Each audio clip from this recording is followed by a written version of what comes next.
Bueno, yo les quiero decir que originalmente para este programa, ayer fue lunes, ¿verdad? Sí. Ayer en la mañana dije, le tengo que hablar a Luis Enrique Mercado para ver si hacemos el programa de la economía.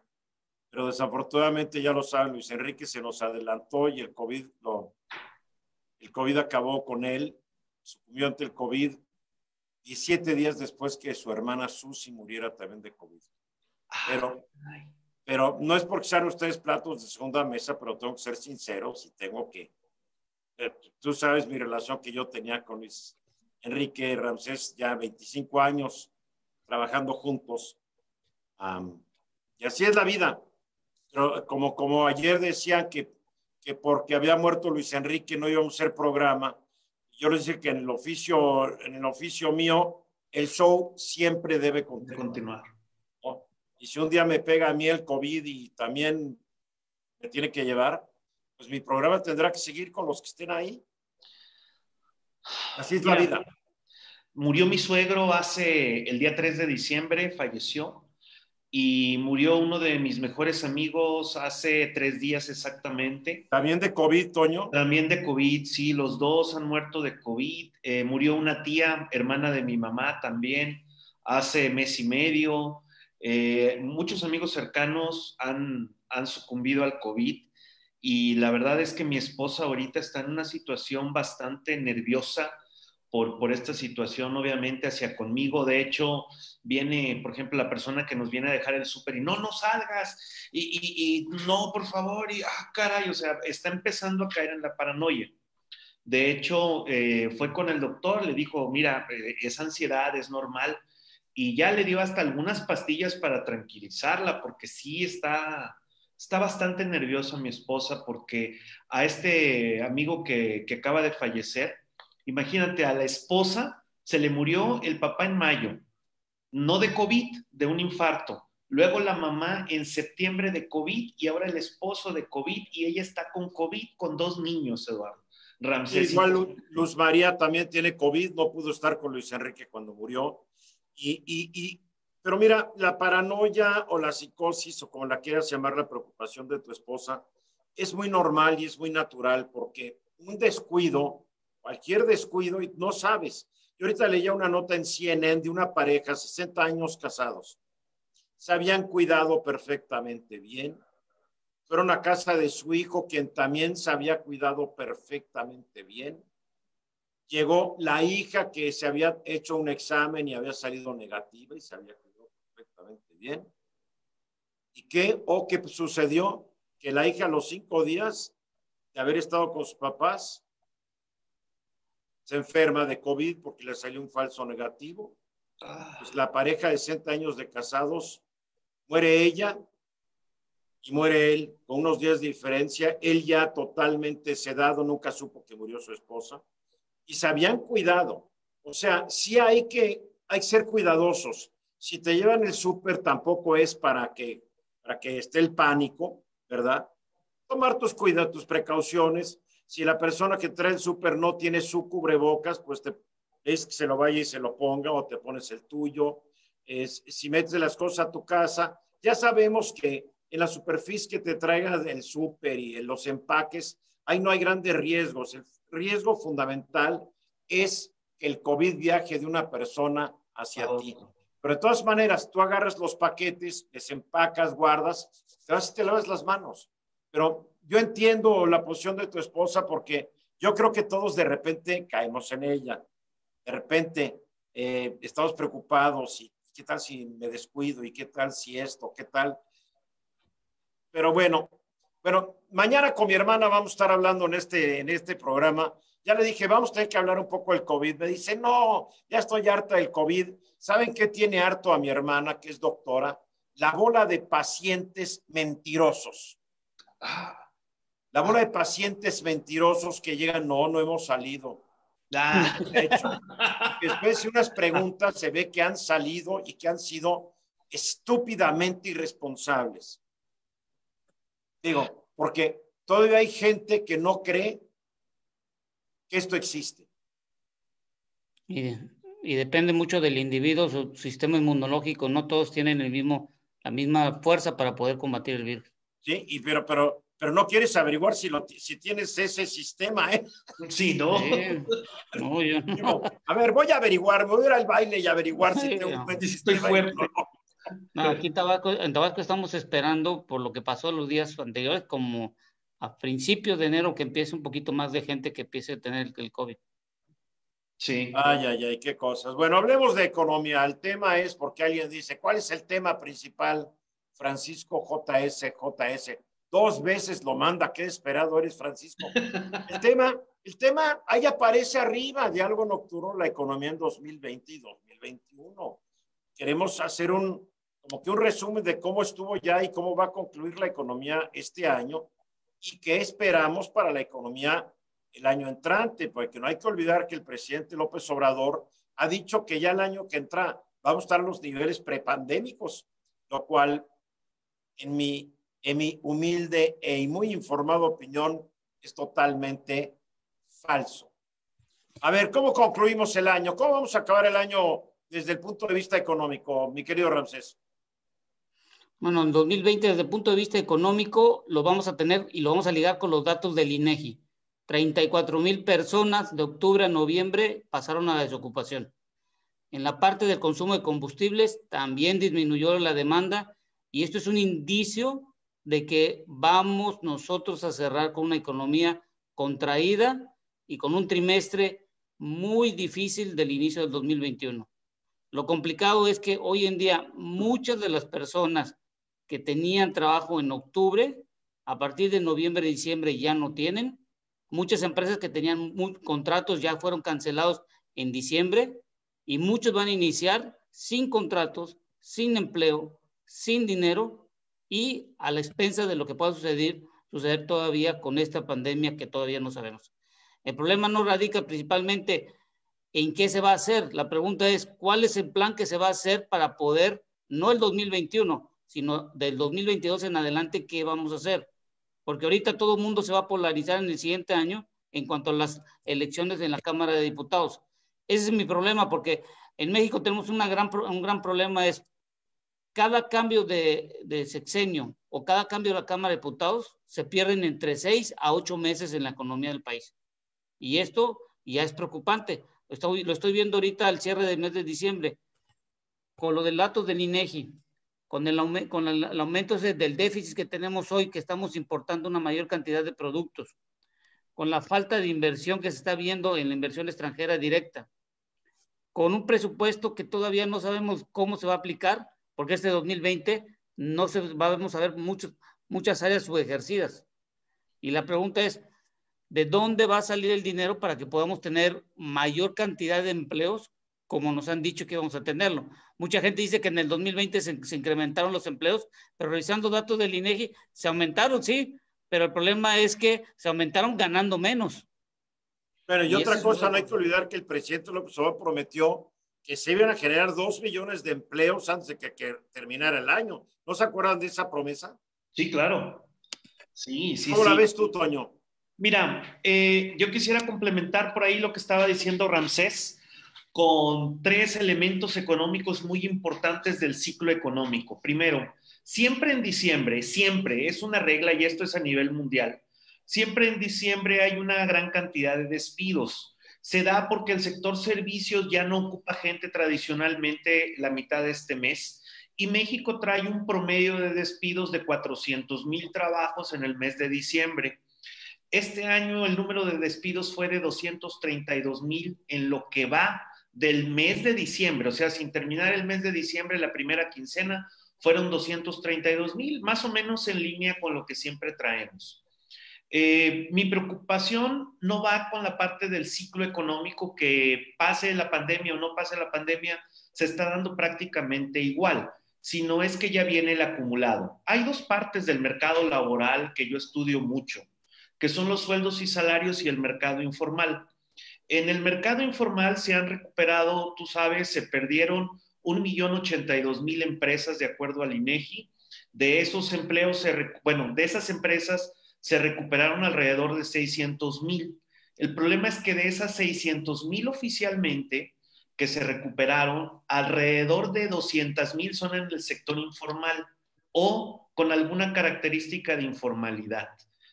Los salarios han caído en términos reales aproximadamente un 27%, ya con los últimos datos ajustados del CIDE hasta el mes de septiembre. Y el tercer punto que a mí me preocupa, ya lo dijo Ramsés, que el año que entra siempre en la época de cambio de diputados hay una pérdida importante en la economía. Eso se da porque se cierran las llaves del gasto público. El gasto público tiene que cerrarse 90 días antes de las elecciones, primero en los municipios, en los estados y si son federales, pues en la federación. Entonces, este año que viene tenemos 18 elecciones estatales, lo que quiere decir que más del 50% de la población de México no va a tener gasto público por ley 3 meses, más un mes que es lo que se tarda en volver a abrirse el ciclo económico de reinversión y de operación de ese gasto.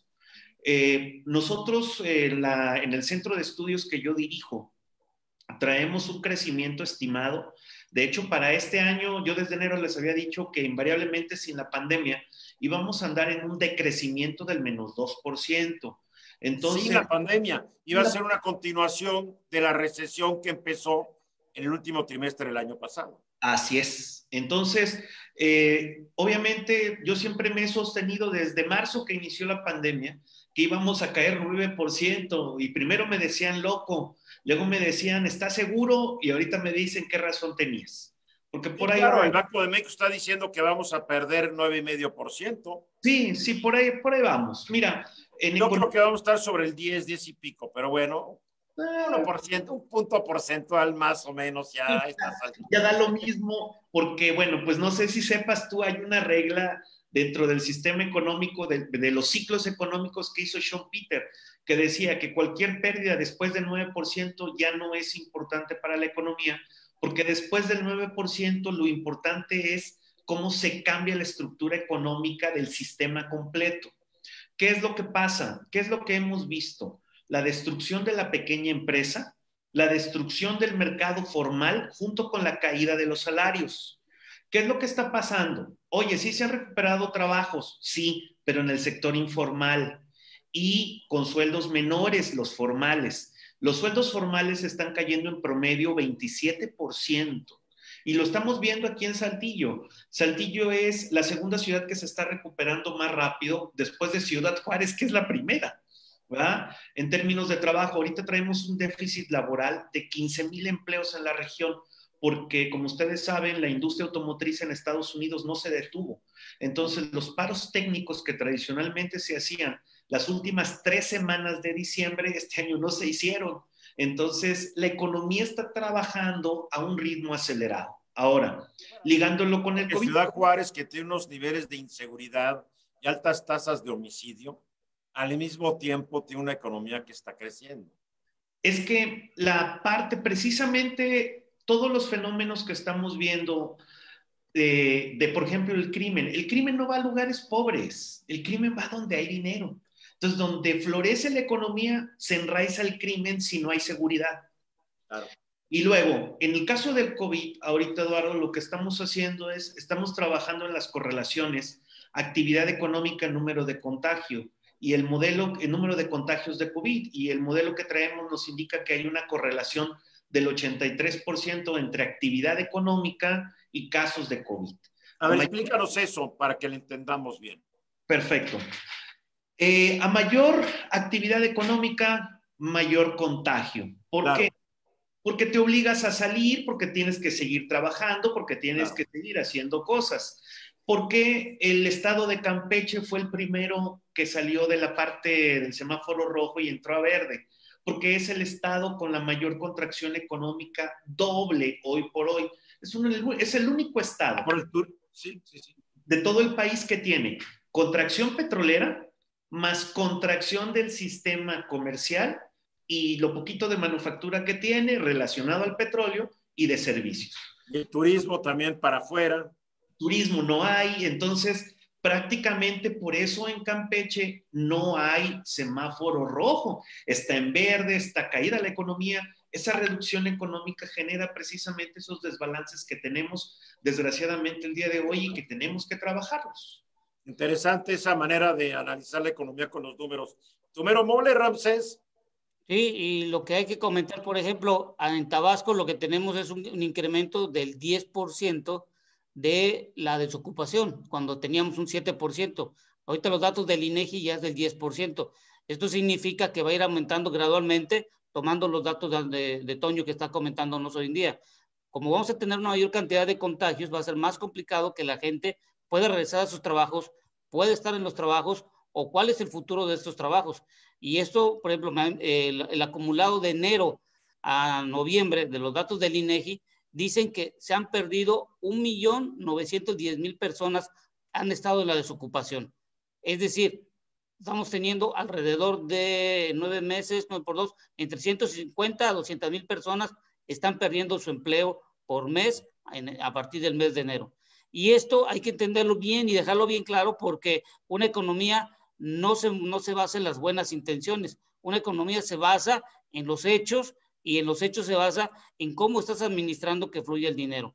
Coartar el dinero que no se esté moviendo o que esté fluyendo, eso significa que no hay un crecimiento, no solo en la economía del país, sino en la economía de cada familia. Y esto se ve radicalmente cuando tú te vas en los sectores económicos. Resulta ser que la parte de servicios, como comenta Toño, ha perdido casi 2.347.000 personas han estado en la desocupación. Que el sector servicios están todos los restaurantes, hoteles, todo esto, que sería interesante saber cuántos de estos restaurantes y hoteles que ya cerraron nunca más volverán a abrir. Sí, y el dato, por ejemplo, porque también les gusta darnos un discurso que cuando todo esté bien, como que por arte de magia, todos estos negocios que desaparecieron van a volver a aparecer como si fueran honguitos en el bosque. Eso no va a ocurrir. No va a ocurrir. Por ejemplo, en restaurantes y servicios y de alojamiento son 613.000 personas acumuladas, transporte y comunicaciones 122.000, servicios profesionales 343.000, servicios profesionales, imagínense, son todos los que damos un servicio. La parte de servicios sociales, 300.000 personas, y fíjate este dato, servicios diversos, que es variado, 668.000 personas.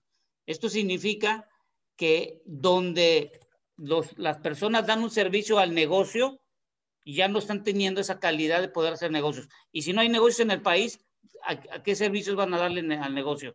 Si no hay negocios, no se está generando ni empleos ni riqueza. A mí me preocupó hace rato, como mencionaba Toño, que al caerse, o lo mencionabas tú, yo ya no me acuerdo, que al caerse la inversión del gobierno, separa el país. Y la pregunta es, separa el país porque la iniciativa privada no está invirtiendo. No hay que olvidar que de la iniciativa, que de cada 8 pesos que se invierten, el dato último que yo tenía de cada 8 pesos, 7 vienen de la iniciativa privada. Pero no está invirtiendo porque no tiene garantía para invertir. No hay certeza. Hay un gobierno que de repente un diputado, un senador lanzan ideas de iniciativas de ley que asustaría a cualquiera. La más reciente, pues obviamente es la iniciativa para acabar con el outsourcing, que es una forma que se utiliza alrededor del mundo. En México sí, hubo muchos abusos del outsourcing, pero corrige el asunto y no, como que el gobierno del presidente López Obrador cree que para matar las pulgas hay que matar al perro. Eso es terrible, porque acabas con industrias completitas. ¿Por qué se va tanta gente en diciembre? Es gente que es contratada por outsourcing, que son los empleados que llegan a los comercios, ayudan a vender, se acaban las ventas y se van. Como viene el gobierno, es que te van a querer obligar a contratar personal que no necesitas todo el año. Pues, ¿qué empresa le quiere entrar así? Cualquier inversionista, cualquier capitalista fuerte se va a largar del país o se va a meter de rentista. Y Eduardo, creo que hay que tener también un dato muy importante. Ramón Niño de Rivera, que es el presidente de los banqueros, comentaba, Niño Rivera comentaba que no había caído mucha gente en impagos, sobre todo en las líneas de crédito, pero hay que decirle la realidad, porque toda la gente estaba preocupada porque tenían un salario. Ahorita el próximo enero, febrero y marzo, que ya no tengan trabajo, yo voy a ver que los créditos hipotecarios, de carros, tarjetas de crédito, No hay un plan que ayude a la gente a mantener un flujo de efectivo en su bolsillo, ya sea por la ayuda del gobierno o la generación de nuevos empleos. Bueno, y la misma banca no fue tan amable, dio 3 meses de plazo para pagarse. Pero los intereses ahí se seguían acumulando, pero te daban 3 meses muy amables para que no pagaras. Y a los 3 meses, caifás. Digo, tiene una crisis fuerte. Mira, déjame ir, ahora sí me voy a la parte bancaria, que creo que ahí sí se va. La parte bancaria, primero, el crédito al consumo cayó 10.2% en el acumulado hasta el último mes de septiembre. O sea que si antes prestaban 100, ahora están prestando 90. 90, nada más. Ahora, de esos 90 que están prestando, aquí viene la parte crítica. El crédito de largo plazo prácticamente es cero. Entonces, aquí hay que hacer 2 precisiones importantes respecto a lo que dijo Niño de Rivera, que no se había caído en default. No se ha caído en default porque los créditos de corto plazo de 90 días o menos, cualquiera de esos créditos tiene un seguro. Entonces, la banca nunca lo va a reconocer como pérdida porque las aseguradoras lo toman. Entonces, hay que ser un poquito cuidadoso con esa parte, porque sí hay mucha gente que está dejando de pagar, sobre todo la gente que ha perdido su trabajo y la parte de más abajo de la escala de trabajo. Pero a ver, Toño, pero cuando la gente deja de pagar y entra el seguro, tarde o temprano alguien va a perder ahí. Ah, sí, claro.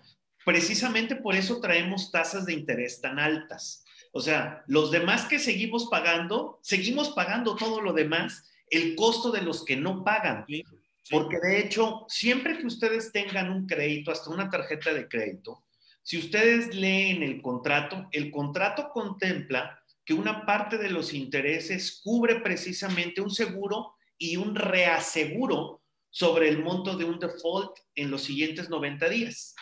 Entonces, eso permite a los bancos evitar caer en trampas de liquidez, o sea, prestar mucho y luego no tener que prestar. Eso les ayuda porque las aseguradoras y las reaseguradoras les siguen inyectando efectivo y entonces eso ayuda a que el sistema se mantenga. Ahora, mi preocupación no es tanto a corto plazo con el banco. Mi preocupación es precisamente la relación de la banca central con Monreal y la famosa ley Monreal, los cambios al Banco de México que no se dejaron de lado, se sigue insistiendo. De hecho, Monreal estuvo aquí la semana pasada precisamente haciendo labor de convencimiento con los diputados, hasta con el gobernador estuvo, y la verdad es que se fue con las manos vacías. Su intento de negociar una aceptación, porque anda cabildeando esa regla, pues no le funcionó. El argumento de él primero es que los paisanos traen mucho dinero y ese dinero no lo capta nadie y se pierde. No es cierto. No es cierto, claro que no es cierto. El 1%, aunque ya exagerando, el 2% es el dinero que entra en billete. En billete. Sí. Es absurdo. Mira, es una posición. Se ha dicho mucho que esto es para beneficiar a Ricardo Salinas. Yo no lo creo. Yo creo que esto es para quitarle la autonomía al Banco de México y que sea el Poder Ejecutivo el que, como en los viejos tiempos, sea el que determine la política monetaria del país, lo cual sería muy peligroso. Así es. Es que el presidente quiere todas las canicas, todas. Ahora, dentro de la ley Monreal... Curiosamente, en Estados Unidos vimos el mismo fenómeno de Donald Trump con la Reserva Federal. Con la diferencia que la Reserva Federal es privada en Estados Unidos y puede hacer un juego ahí todavía más amplio que el Banco Central de nosotros, que si hace un juego más amplio, pues perderíamos confianza como país y entonces podría haber ahí un juego muy diferente. Sin olvidar, ¿verdad?, que las reservas internacionales no están en el Banco de México, están en Estados Unidos invertidos en bonos del Tesoro, que si nosotros hacemos cualquier jugada mal, Estados Unidos se puede quedar con ella sin ningún problema. Como lo ha hecho con Irán y lo ha hecho con tantos países. Así es. A los que declaran un gobierno enemigo y se quedan con todo. Así es. Han de creer que las reservas están en una caja de zapatos bajo del colchón de alguien. Es que no es una gran preocupación que tenemos a nivel económico y creo que tú lo sabes, Ramsés. el gobierno de López Obrador ha sido desdeñoso de la actividad económica y hasta en algún momento dijo que la economía no se necesitaba. Claro, como él fue un burro y reprobó economía y no hay que olvidar que se graduó de la universidad 13 años después, pues bueno, puede desdeñar lo que... Pero no, yo no creo que viera, no viene por eso. Yo creo que eso es creo que es un análisis simplista. El presidente sabe muy bien lo que está haciendo y tiene muy claras las cosas. Una cosa es que se tardara 13 años en titularse y otra cosa es que tardara 13 años en hacer la carrera, que no es lo mismo. O sea, Vicente Fox se tardó 20, si lo queremos ver así. Yo conozco mucha gente que estudió y sacó muy buenas notas y no hizo la tesis y nunca la acabó. Digo, porque en México también tenemos un sistema educativo estúpido que para una licenciatura te piden una tesis y te piden no sé cuántas cosas. Tú, Toño, has estudiado en el extranjero y sabes que pocos países desarrollados te piden una tesis para una licenciatura. Sí, es cierto, pero entonces, mira, deber materias como quiera, él no debía la tesis, debía materias, pero en fin. Sí, pero mira, te voy a decir cuál es el problema, y ese es el problema, que la gente menosprecia o desprecia al presidente. Yo siempre hago una pregunta, si eres tan bobo, ¿por qué tú no eres el presidente? Esa es una buena situación. ¿Sí? El presidente sabe muy bien lo que hace. Que estemos de acuerdo o no con él es otro asunto. Pero no hay que olvidar que también hay mucha gente que está de acuerdo con él. Sí, el asunto es ese. Pero mira, el asunto es ese.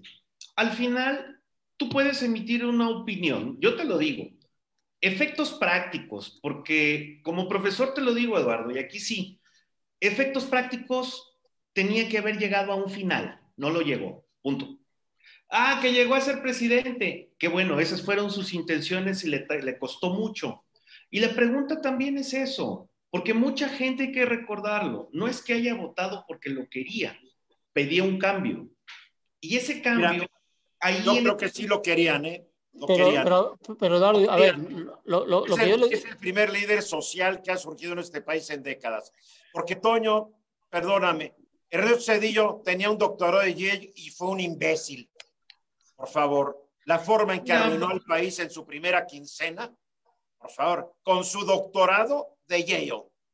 Bueno, es que lo arruinó. Así es que yo creo que los que tienen maestrías y doctorados, entre los que me incluyo yo, estamos muy desprestigiados porque manejaron el país con las patas y además de eso, ratas.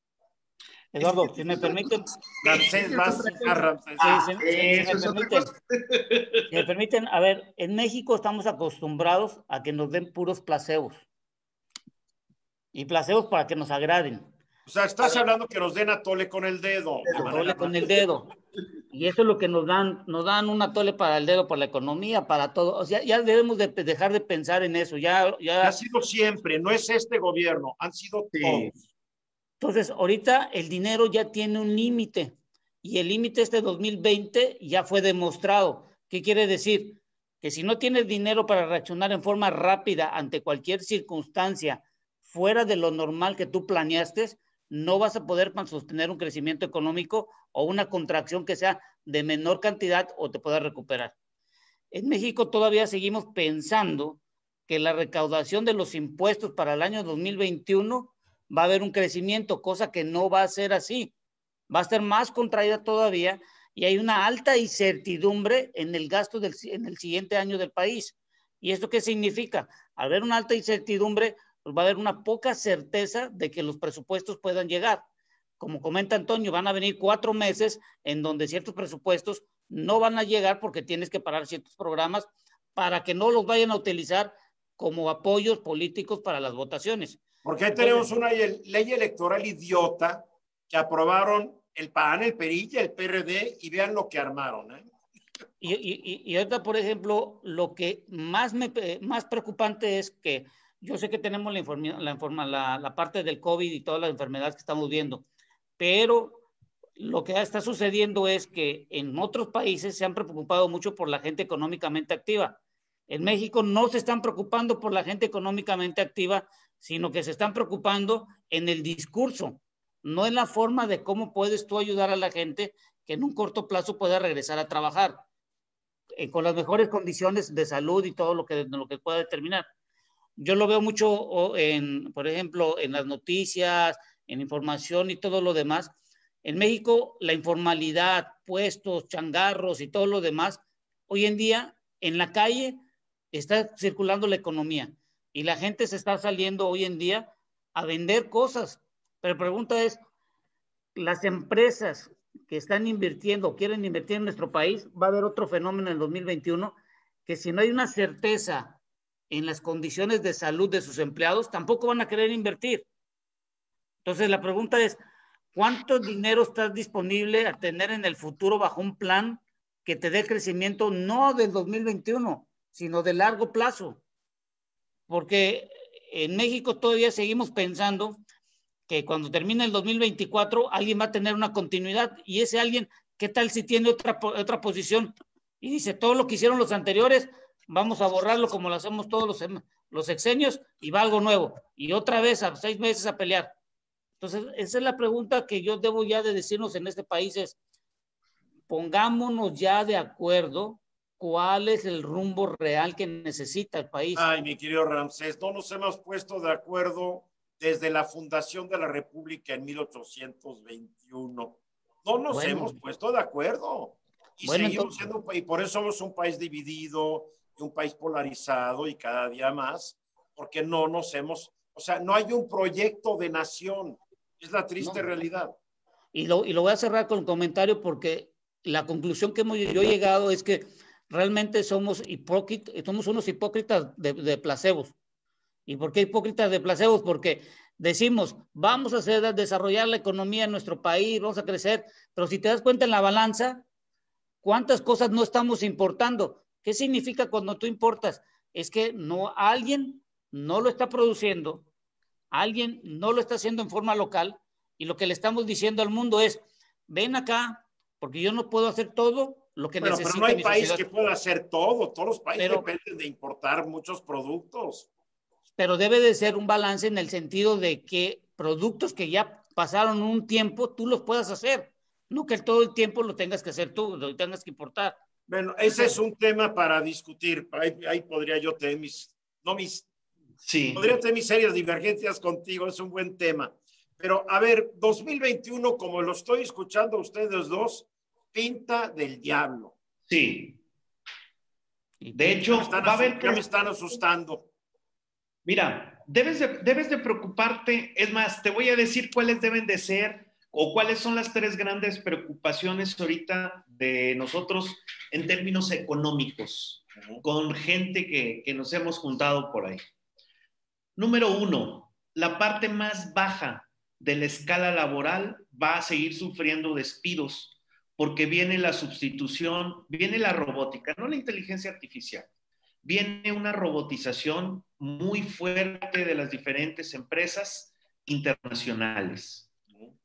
A diferencia de lo que dice Ramsés, yo le puedo decir que sí está habiendo inversión en los sectores más competitivos de México. Por ejemplo, en la parte automotriz, en la parte electrónica y en la parte de plásticos, somos líderes mundiales. Tenemos empresas extranjeras, ojo, tenemos empresas extranjeras que están en México, sí, pero no somos líderes mundiales.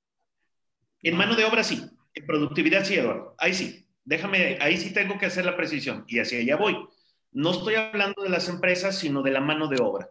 En términos de la industria automotriz, traemos un 11% de productividad promedio en lo que va del año hasta el mes de noviembre. El máximo a nivel mundial. Por eso General Motors... ¿Cuánto le pagan a un trabajador de la industria automotriz en México comparado con un trabajador salario más bajo de la industria automotriz en Alemania o en Estados Unidos?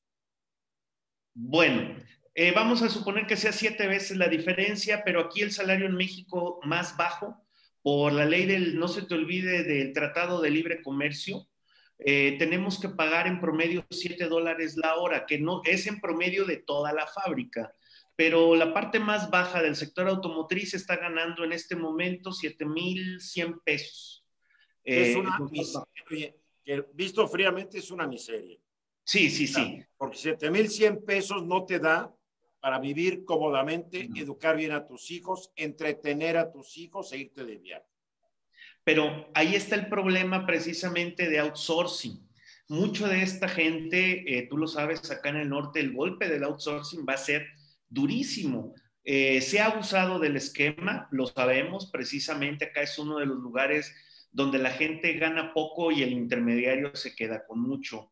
Entonces, aquí es uno de los lugares donde sí hay mucho nerviosismo, Eduardo Ramsés, porque existen muchas empresas que se han aprovechado de estos esquemas para beneficiar a todo tipo de empresas, desde las más grandes hasta las más chicas. Para bien, no necesariamente, yo tengo mis dudas, pero ha sido el juego que se ha permitido jugar de abusos, en el cual nosotros también, bueno, pues hemos entrado, ¿no? Esa es la primera preocupación. La parte de hasta abajo va a ser la mayor, la más sacrificada. Como siempre, como siempre resulta. Pero ahora de una manera más amplia.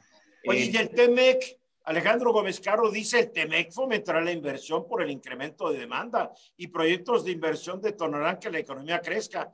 ¿Por qué van a venir los inversionistas si ven incertidumbre en las decisiones políticas de este país? Ojo, no se crean que el TEMEC es la panacea, como no lo fue el Telcán también, y así nos vendieron el Telcán, de que iba a ser increíble, se iban a generar empleos bien pagados, bla, bla, bla, y no fue así. Cuidado, mi querido Alejandro, no te vayas con la finta de que el TEMEC nos viene a resolver los problemas. Y yo creo que lo que debemos de ir pensando, a ver, ahorita que estás platicando, Toño, de la parte manufacturera de carros, ya en Estados Unidos, las próximas décadas van a cambiar la manufactura de carros que utilizan combustible a carros eléctricos. Esa industria manufacturera no va a venir a México la parte eléctrica, nos van a seguir dejando todavía la de armado de combustibles y nosotros vamos a convertirnos de la parte de autoconsumo. Para que no, o les mandemos nuestros coches a Togo. Entonces, ¿no? La parte de nosotros es que no nos estamos adaptando a los cambios que van a venir, que iban a hacerse en el 2030, ya lo adelantó la Comunidad Europea, el Reino Unido, Noruega, Dinamarca, Estados Unidos y Canadá, ya lo adelantaron 10 años, y China está por ese rumbo también adelantando todo, porque ya se dieron cuenta que la manufactura y todo lo demás va a ser un cambio sustancial en la forma de que se van a ensamblar carros. O sea que tecnológicamente México se sigue quedando atrás. Y nos vamos a seguir quedando atrás. Y eso, mira, y lo que decía hace rato, Toño, también es cierto. Las grandes transnacionales, como ya no hay, para no tener líos, van a meter robots y se va a acabar el asunto, ¿eh? Sí, y fíjate, mira, para platicarte, por ejemplo, hablamos mucho de manufactura y en una información que me llegó hoy en la mañana de la parte del grupo de consultor de mercados agrícolas, comenta que en México en el 2019 solo se siembran 18.8 millones de hectáreas y solo se siembran 6.69 de maíz. Y en la parte de frijol, que es lo que más comemos, 1.21 millones. Porque importamos frijol de China.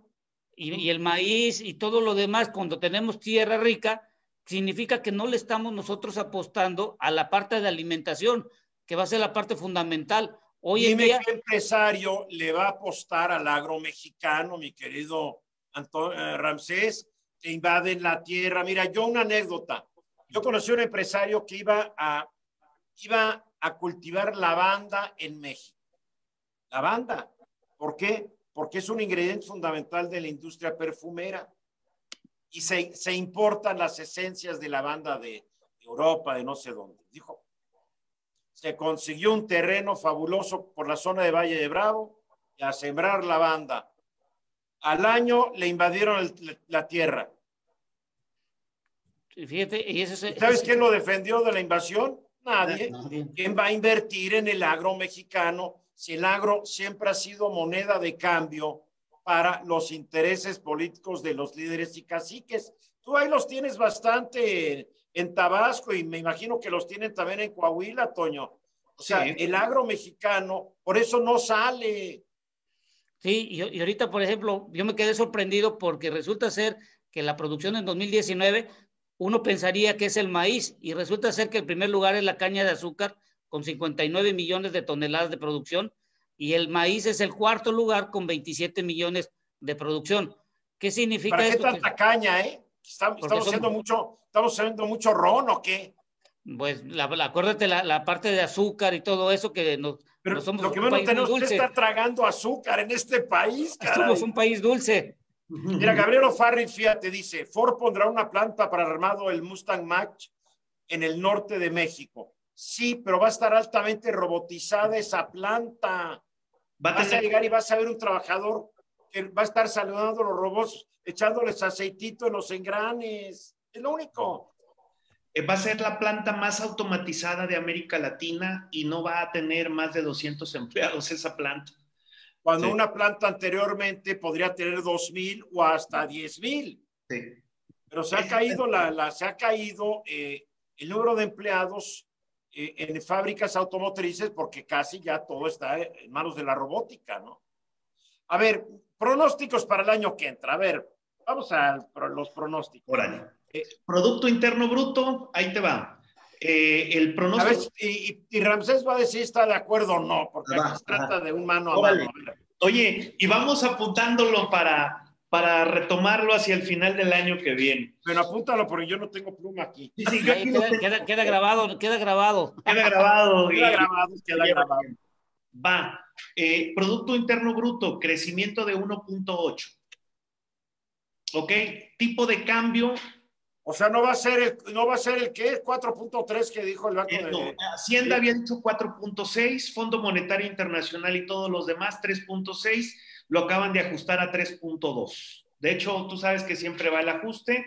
Estamos esperando un recorte presupuestal terminando el mes de mayo de aproximadamente entre un 6 y un 11%, dependiendo de cómo se dé la pandemia en los primeros 3 meses del año. A ver, entonces, rápidamente. Tú dices que la economía va a crecer 1.3. ¿Tú, Ramsés? No va para lo máximo 1%. Ok. Yo no creo que va a crecer, ¿eh? Yo creo que vamos a tener un crecimiento cero si bien nos va. Está grabado. Ahora, pero ahora, ¿cuál fue tu segundo punto, Toño? Tipo de cambio. Vámonos al tipo de cambio. Pero antes habías dado otro, antes. El recorte presupuestal que puede amenazar precisamente entre un 6 y un 11%. Yo lo veo, pero yo lo veo por marzo. Por marzo, sí, yo lo veo por mayo. Ajá. ¿Tú, Ramsés? Yo lo veo desde enero. Bueno, por ley no se puede. No puede haber.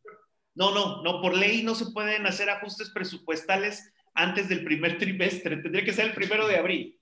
No, pues yo lo veo desde enero porque ya lo vemos ahorita con el IEPS. A ver, ahora el tipo de cambio. Tipo de cambio, 21.80.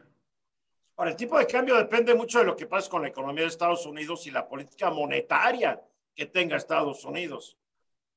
Y como son demócratas, tradicionalmente los demócratas le dan bajo crecimiento a la economía en Estados Unidos y los republicanos son altamente expansivos por los recortes que siempre hacen a la política fiscal.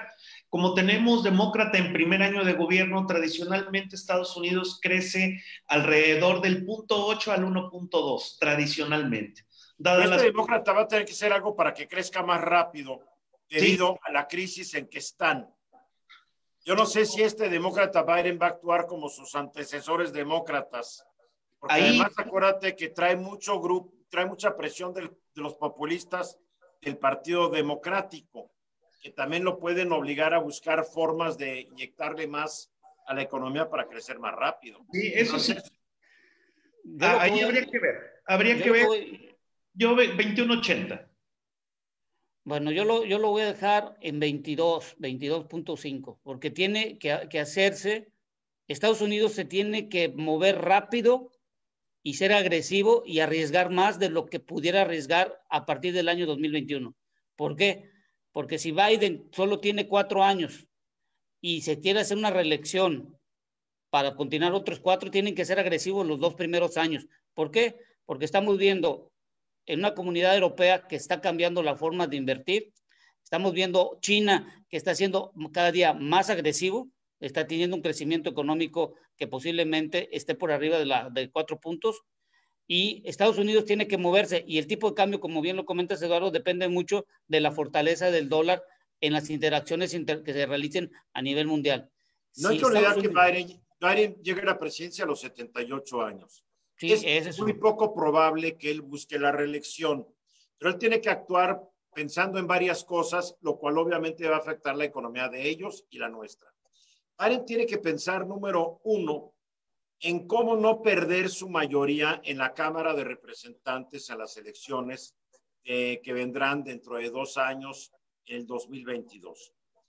Porque en esta elección perdieron, siguen con una mayoría, pero muy endeble. Tiene que ver cómo la gana. Y además también depende mucho de lo que ocurra el 5 de enero, que son las elecciones en Georgia.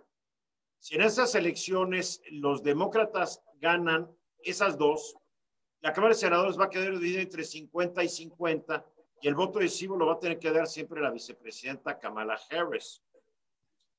Si no ganan, se va a quedar entonces los primeros 2 años de Biden, va a ser un presidente que va a tener que gobernar por decreto.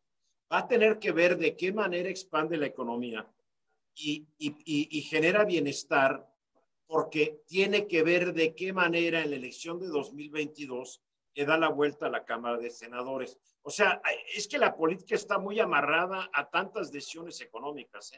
Sí, nada más una precisión, no se les olvide. Todo lo que acaban de decir de políticas expansivas nos manda dólares a nosotros y eso tiende a reducir el tipo de cambio. ¿Sí? Yo lo estoy viendo igual, nada más que no tan agresivo, porque si se va a los niveles de agresividad que ustedes están pugnando, no se va hacia arriba, al contrario, el tipo de cambio baja en México porque hay una gran cantidad de dólares, dependiendo de la política fiscal o de la política monetaria que se imponga en Estados Unidos, es la cantidad de dinero que se viene a México. Es que a México no va a llegar mucho dinero mientras el gobierno de López Obrador siga con las prácticas que tiene también, Toño. Sí, el dinero que ya se fue no va a regresar. No. Pero Toño y Eduardo, hay que tener en cuenta 2 cosas. A ver, el turismo está contraído y no creo que se levante en el 2021 y son donde entraban las divisas. La única que nos va a rescatar va a ser lo que manden los que están en Estados Unidos o en otros países de los dólares. Porque la exportación de crudo, ya no vamos a exportar 1.100.000 barriles, vamos a exportar no más de 850.000 barriles de acuerdo a los datos de la Secretaría de Hacienda de Crédito Público. Entonces significa que la mayor cantidad de divisas que van a entrar, que sigue siendo las remesas, va a ser la que tiene que sacar a flote lo que en turismo no se va a entrar, ni lo que va a estar de las exportaciones, sobre todo de la exportación de hidrocarburos. Entonces, ¿cuál va a ser el problema? Es, a menos dólares, vamos a tener que ver que el Banco de México tenga que entrar en el 2021 a influir a que se mantenga un tipo de cambio que nos convenga. Entonces, la pregunta es, ¿cuánto dinero tenemos disponible si es que pasa en febrero que empieza la discusión del Banco de México, llega a cambiar y le quitan la autonomía al Banco de México? Es un problema. ¿Y cuánto va a estar el precio del barril? A ver, está buenísima esa. No, el precio del barril va a estar fluctuando en la mezcla mexicana entre 40 y 45, ahí se va a mantener, porque el Brent va a estar entre 50 y 55 dólares, ahí se va a estar manteniendo. A menos de que haya un cataclismo en el Oriente Medio. Y eso va a depender mucho también, sobre todo, que se incremente la demanda de los combustibles. Porque, a ver, aquí hay una cosa muy interesante. La economía de México, la gente no se da cuenta cómo depende de lo que ocurra alrededor del mundo. Si los mercados petroleros entran en turbulencia, nos lleva a la fregada. Si los demócratas deciden una cosa o deciden otra, pues nos ayuda o no nos ayuda.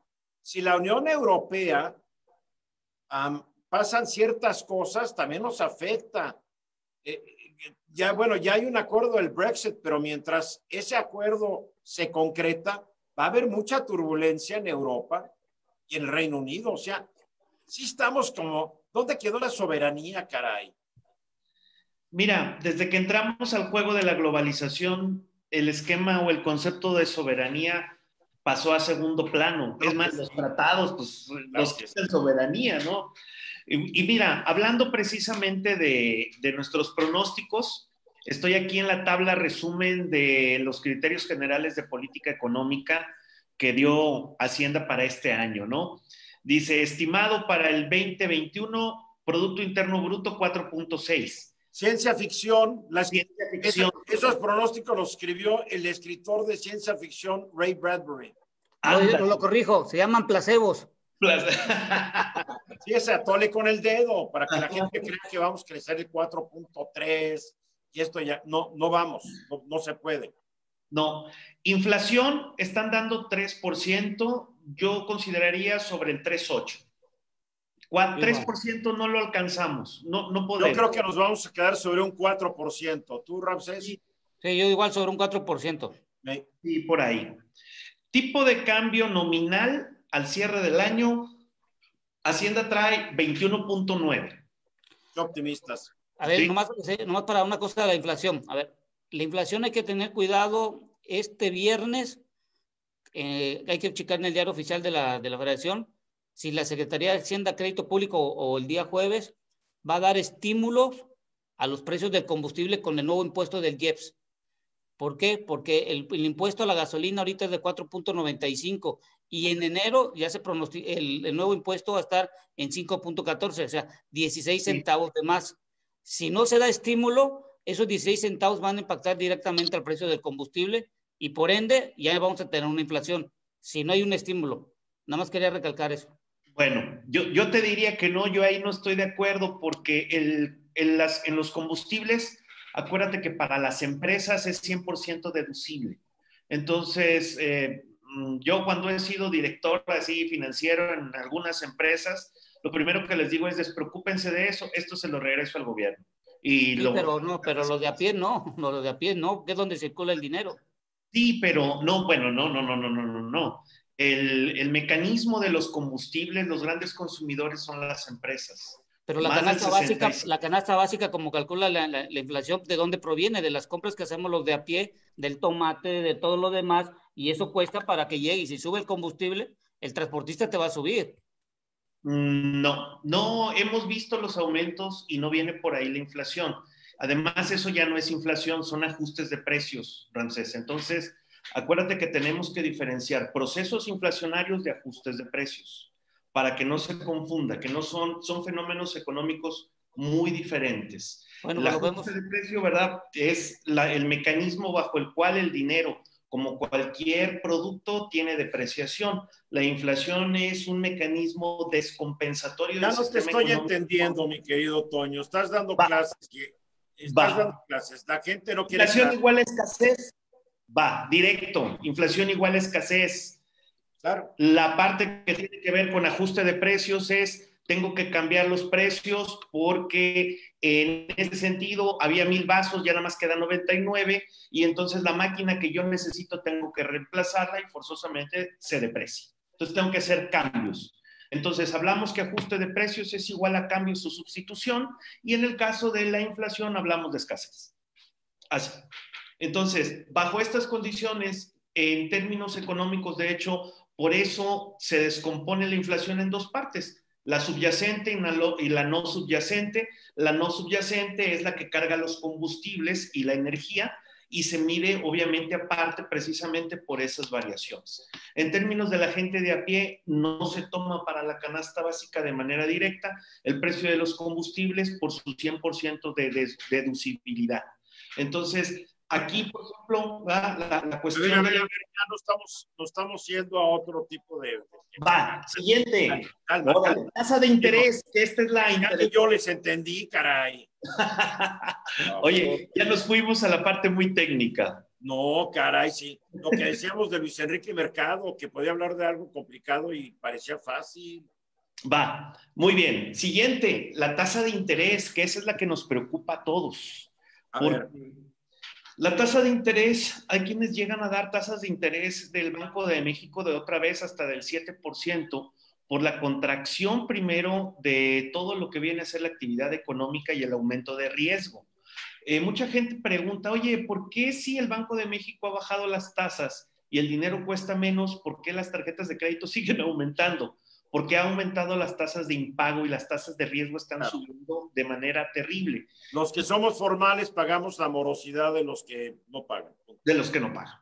Y por otro lado, el hecho de que el gobierno mexicano no infunda confianza hace que los préstamos que ya tenemos aumenten de precio. Y la cercanía que tenemos de la deuda soberana a bonos chatarra está poniendo presión sobre las tasas de interés. Esta es una buena pregunta. ¿Qué va a pasar con las calificadoras? ¿Cuánto? A ver, ¿qué va a pasar con los títulos de Pemex, mi querido Ramsés? Bueno, pero a ver, lo que hay que entender de Pemex y todo lo demás, hay que dejarlo desde el punto de vista de la historia hacia atrás. Pemex lo utilizamos para completar el gasto corriente y eso lo puso y lo enfrascó en una disyuntiva de tener una deuda tan alta que las calificadoras lo que dicen es, ¿cómo le vas a pagar a todo lo que debes si no estás sacando hidrocarburos? Tienes reservas, pero no tienes el dinero para sacar los hidrocarburos. ¿Cómo vas a pagar? La pregunta es, y vuelvo y lo digo, nosotros nos estamos viendo hoy en el 2021 y a partir de en adelante es que yo sé que están bien los datos macroeconómicos, pero lo que hemos hecho en nuestro país es que hemos olvidado donde fluye el dinero, que es en todos nosotros. La pregunta es, ¿qué vamos a hacer para que la gente pueda tener el dinero, puedan pagar los impuestos y con ello conlleve a que las empresas productivas del Estado puedan tener el dinero para extraer el hidrocarburo y puedan pagar, y al mismo tiempo la Cámara de Diputados y en el Senado, que hay unas iniciativas presentadas, reduzcan lo que le llaman el derecho, el DUC, que le llamamos nosotros, que son los derechos que se tiene para los contratos y asignaciones que tiene Pemex. ¿Por qué? Porque Pemex está pagando hoy en día casi el 54% del dinero que le está entrando, está mandándolo para el gasto corriente. Debe bajar al 35%. Pero yo vuelvo y recalco, yo sé que los datos macroeconómicos, y lo voy a decir, son a tole con el dedo. La pregunta es, la gente de a pie que ha perdido el empleo, que necesita ganar un mayor salario, que va a ir en enero a ver cuánto va a subir el kilo de tomate, la tortilla y todo lo demás, como dices, Toño, que es el ajuste, pero al final de cabo te pega en el bolsillo, en tu poder adquisitivo, ¿cómo le van a hacer para que todos nosotros podamos tener tan siquiera tortillas y tomate y frijoles para poder comer?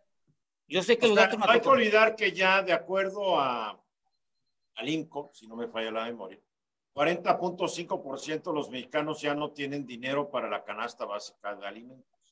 Y tú lo has comentado, vamos a ser más, los que eran pobres van a ser más pobres y los que eran más pobres pues ya no va a haber. Porque ya no a ver, para ir aterrizando, el año que entra va a estar de la fregada. Es una buena forma de resumirlo. Con palabras educadas. Con palabras educadas. Número 2, el gobierno no tiene un plan para enfrentar esta crisis. Y no tiene dinero para enfrentarlo porque se ha rehusado a pedir préstamos. Se rehúsa a pedir préstamos, se rehúsa a hacer una reforma fiscal y el dinero que tiene lo manda a sus obras, ahora sí, digámoslo, faraónicas. Claro. Que tanto criticaba él de los gobiernos anteriores. Entonces, la consecuencia es que el gobierno mexicano, que nos debería cuidar a todos los mexicanos, va a estar cuidando a lo que hoy se llama, y estoy de acuerdo con estos planes de asistencia social, que no me malinterpreten, tienes que dar estos planes, no puedes pararlos, porque hay mucha gente que sin esos se moriría literalmente de hambre, o se vería obligada a irse a las filas de la delincuencia. Pero no veo yo una estrategia gubernamental para sacar este país en marcha, porque todos y al atole con el dedo que tanto has comentado, Ramsés, lo ves cada vez que se reúne el presidente con los líderes empresariales. Mira, salen y dicen, vamos a hacer esto y aquello, y pasan los meses y no hacen nada, o en lo que anuncian, ya está incluido cosas que hicieron. De hecho, déjame decirte que he estado recordando mucho de la última plática que tuvimos, Ramsés, porque tú decías, no va a ser ninguna obra. Yo te decía, pues aunque sea unas poquitas, pues me ganaste la apuesta y hay que reconocerlo públicamente. A la fecha no se ha echado a andar un solo de los proyectos que se acaban de anunciar. Y el año se acaba dentro de 2 días. Dentro de 2. Exactamente, o sea. No me debería reír porque realmente me estoy riendo y lo que ocurre me estoy riendo por la satisfacción que sí le atinamos, pero no debería reír porque estamos hablando de que el año que entra, si este ha sido un drama para millones de mexicanos, el año entrante también va a ser un drama para esos y más millones de mexicanos. Y es cuando yo digo, bueno, ¿qué va a pasar en las elecciones de junio? Yo ya no estoy tan seguro que el presidente pueda retener su mayoría en el Congreso, porque tarde o temprano la cartera te ladra y te dice, tengo hambre y no me das de comer. La cartera es como un perrito, si no le das sus croquetas, se te voltea o se va. Te doy en este país la gente, y entiendo, está apoyando al presidente y apoya las buenas intenciones del presidente. Perfecto. Pero va a llegar un momento donde la pandemia y la economía a la gente le va a empezar a caer el 20, va a decir, bueno, qué bueno que viene la 4T, pero entre que viene la 4T me están partiendo a mí toda la mother. Sí, y Eduardo, si me permites, por ejemplo, estamos robando el presente al futuro de las generaciones. Y te lo digo porque muchos de los muchachos que están terminando no tienen trabajo y muchos están regresando a su casa y están siendo otra vez parte de un gasto que ya no se tenía, que se esperaba, que ellos podían tener ya una autonomía económica. Así estamos muchos recibiendo a los hijos, a los más chicos que se quedaron sin chamba, justamente cuando empezaban sus carreras. Exacto, y eso va a significar que si no se mueve la economía, si no hay una inversión en la parte de salud y darle una certeza, yo sé que el COVID ya nos lo dijo a nivel mundial, el de la OMC, que el virus se va a quedar y hay que convivir con él, y eso hay que adaptarnos. Pero el problema es qué plan tenemos nosotros para que las nuevas generaciones vayan a tener trabajo, vayan a tener una consecuencia, y el problema no es nosotros ya los que tenemos más de 50 años, son los jóvenes que están estudiando en línea, que tienen un futuro y una esperanza por hacer, y el problema es qué oportunidad le vamos a dar si nos estamos, igual lo repito con mi palabra de la noche, puro atole con el dedo y no estamos pensando en las futuras generaciones. Tú lo comentas, Toño, de la manufactura, Eduardo, tú has dicho de los robots y todo eso, pero alguien tiene que mover eso, pero la pregunta es, ¿qué vamos a hacer para las futuras generaciones? Y como lo decíamos en el video que estuvimos ahí viendo, en el año 2050, yo no quiero usar una máscara para poder respirar. Yo no quiero que... Yo no voy a estar vivo para entonces, o sea que no me preocupa. No, pero vas a estar en la mente de todos los que te vamos a recordar. Bueno. pero Eduardo, si me permitieras resumirlo, es 2021 no es para ir pensando en un crecimiento económico, es ir pensando en un plan en donde ya nos quitemos las agendas ocultas y cada quien vea cuál es el rumbo que debe tomar este país. Mira, no va a cambiar este país porque el presidente no va a cambiar sus planes. Mira, yo te digo dos datos, volviendo un poquito a la cuestión de los cambios. El presidente no ha entregado a los programas de 70 y más, lleva desde el mes de marzo, no ha entregado los 2,000 pesos que se comprometió a entregar mensualmente. Entonces, la base de la gente que tenía, que le gustaba esa parte social, Eduardo, está ahorita muy a disgusto, porque no están recibiendo los apoyos que ya tenían y que de repente el mismo gobierno se los quitó. La promesa, y tú lo sabes o lo han escuchado, es que en enero se van a restablecer esos apoyos. La verdad es que pues no están programados en el gasto de los meses de enero, febrero y marzo, que son los meses que ya se pueden consultar en el gasto programable, no están. Entonces, cuando uno revisa ese tipo de información, se empieza a dar cuenta que está pasando. Yo no quiero hablar de cuestiones operativas de elecciones porque no sé, ni me gustan las teorías conspiratorias y no tengo evidencia porque no hay datos, ¿no? El asunto es, esta gente no ha recibido los apoyos que se había comprometido el gobierno a dar. La simpatía de ciertos grupos sociales hacia la 4T en general se ha perdido. Gente que trabaja dentro de la 4T me lo ha dicho, hay preocupación, tú mismo lo acabas de decir, Eduardo, esa preocupación y esa sensación de la gente de la 4T se refleja cuando tú lo dices, están perdiendo escaños, sí, pues y a sí, marchas aceleradas. Yo entiendo, pero todavía hoy, el AMLO Tracking Poll que publica el periódico donde yo escribo El Economista, la encuesta que hace Mitofsky, 57.5 aprueba el presidente y el 42.4 no lo aprueba. Sigue siendo el presidente disfrutando de una alta popularidad porque la gente lo siente sincero, la gente siente que tarde o temprano va a resolver sus problemas. Ojalá lo haga y nosotros estemos equivocados. Nada me daría más gusto que estar equivocado. Ojalá, no. Eso, claro, pero ojalá, no veo, porque pero no veo, en realidad... no veo por dónde y es una lástima. Pero ahí te va. Ya nos tenemos que no se te olvide que la misma popularidad... ya son las 11:15. Te decía que la misma popularidad... No vamos a cambiar el mundo. Mira, la misma popularidad... nada más el comentario. La última popularidad que tuvo también el presidente Fox era bastante alta, es más alta que esta, y en las elecciones intermedias las perdió de manera abrumadora. Tenemos varios ejemplos a lo largo de la historia en ese sentido, sí, de que no necesariamente... Claramente las elecciones intermedias pierden. Vamos a ver qué pasa. Pero el tema de hoy es la economía, no la política. Ya hablé de política. Así es.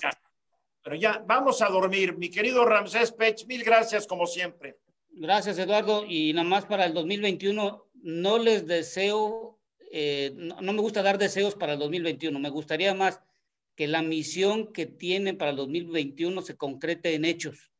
Porque los deseos solo son cosas que de la mente creamos, es mejor hacer los hechos. Eso es lo que yo les deseo, que sus hechos se conviertan en realidad. Muy bien. Mi querido Toño Serrano, como siempre. Pues yo tengo más que deseos, porque deseos tengo muchos, necesidades también tengo muchas, soy economista, entonces me dedico a tratarlas.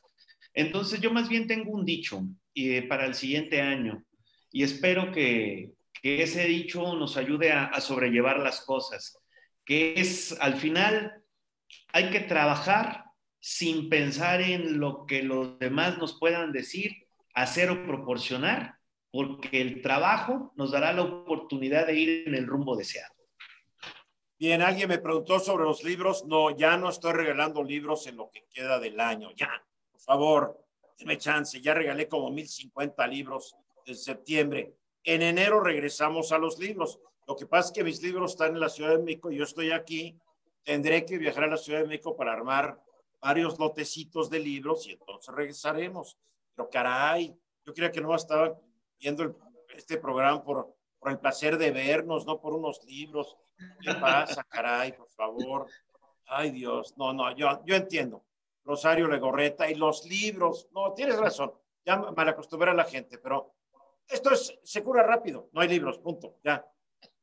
Toño, te deseo lo mejor. Te deseo que te sigas cuidando, que veamos muchos años más tú y Ramsés y algún día, no sé cómo esté el país, pero por lo menos que nosotros podamos contribuir a un país mejor. Gracias. Igualmente te deseo lo mejor a ti y a Ramsés. Paz, amor, dinero y salud, que es el recurso en este momento más importante que no, mejor tener. Dinero, la salud va bien, el dinero. No, sí, obviamente, cuidarnos, tapabocas, no salir si se puede evitar. Cuídense. Les mando un abrazo a los dos. Fuerte. Que tengan buena noche todos. Toño, ya nos veremos pronto en Saltillo algún año de estos. Ya nos veremos terminando la pandemia, te lo aseguro. Igualmente a ti, mi querido Ramsés, estaremos en Villahermosa también comiendo rico. Cuídate nada más, cuídense. Gracias, hasta pronto. Yo soy Eduardo Ruiz Gil, gracias por haberme acompañado esta noche. Mañana va a estar conmigo mi hermana, la doctora Joe. Ella dice que nomás quiere echar relajo en el último programa, porque mañana es el último programa del año. Entonces dice, yo nomás quiero echar relajo con mi hermano, pero obviamente, siendo la científica que es, vamos a acabar hablando sobre las vacunas, sobre el nuevo virus, la nueva mutación, etcétera, etcétera, pero echando relajo. Así es que lo espero mañana a las 10 en punto aquí en Facebook. Gracias, buenas noches. Buenas noches, cuídense. Gracias, Toño. Hasta luego, un abrazo, Ramsés. Bye. Igualmente.